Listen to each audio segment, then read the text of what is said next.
Assalamualaikum warahmatullahi wabarakatuh. Halo teman-teman, aku mau ngejelasin tentang pola asuh orang tua. Pola asuh orang tua adalah pola asuh yang diterapkan oleh orang tua kepada anak-anak mereka yang mempengaruhi perilaku emosional dan proses mental atau proses perkembangan mental dari anak tersebut. Pola asuh tua itu sendiri terbagi menjadi empat. Yang pertama pola asuh demokratis, yang kedua pola asuh otoriter atau strict, yang ketiga pola asuh permisif, dan yang keempat pola asuh acuh atau pola asuh lalai. Nah, kita akan bahas pola asuh yang pertama dulu. Pola asuh yang pertama yaitu pola asuh demokratis adalah pola asuh yang diterapkan oleh orang tua kepada anak-anak mereka, di mana tua ini menerapkan komunikasi dua arah.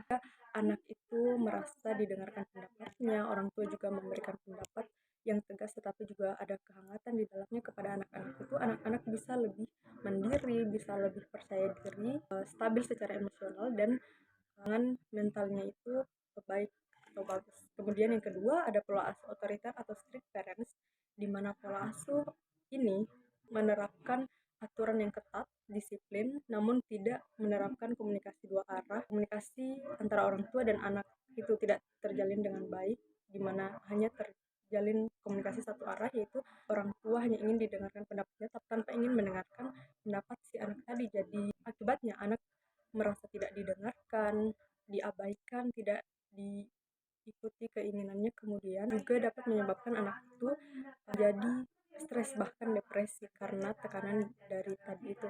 Hal ini juga sering dikaitkan dengan peran orang tua yang strict parents. Kalian pasti sering dengar, jadi kayak tidak usah terlalu keras kepada kalian, jadi dengarkan juga pendapat. Jadi kayak pasti sering sekali dengar, apalagi kita yang di Sulawesi, itu dia sudah jadi PNS, itu dia sudah begini sudah begitu, kayak kamu kapan, kayak padahal dia masih freelance, atau dia banyaknya tuntutan di lingkungan dan orang tua yang sering membanding-bandingkan anak. Jadi kayak fenomena orang tua durhaka kepada anak itu bukan tidak ada, tapi sudah banyak, dan kebanyakan dari kita itu denial.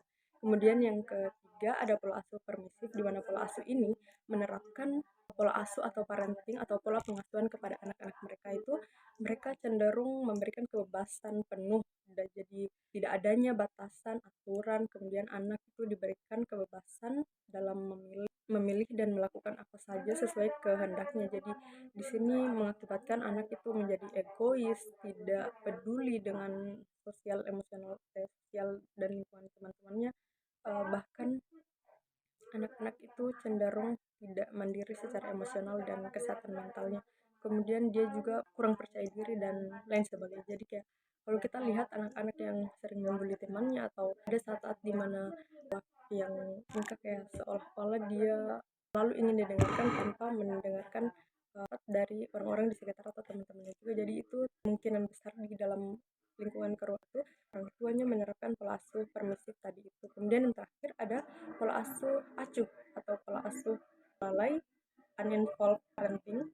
Atau pola asuh uninvolved adalah pola asuh yang dimana orang tua itu tidak terlibat dalam pola asuh atau parenting atau pola pengasuhan antara orang tua dan anak tadi itu. Jadi orang tua tidak terlibat, tidak hadir secara emosional dan fisik. Jadi kayak kita sudah banyak sekali mendapatkan kasus di mana anak-anak itu terlantar, bahkan mereka kayak ada orang tua tapi kayak tidak ada karena tidak diurus, baik itu fisik, finansial, kebutuhan, dan sosial emosional mereka, karena orang tua tidak hadir. Jadi di sini anak-anak itu tidak mendapatkan arahan, tidak diberikan batasan, juga tidak dipenuhi kebutuhan sosial emosional dan istilahnya lahir batinnya lah. Jadi anak-anak itu tumbuh menjadi seorang yang cenderung tidak percaya diri, penakut, cemas, penuh dengan ketidakstabilan emosional, dannya empati, dan bahkan bisa menimbulkan hal-hal yang membuat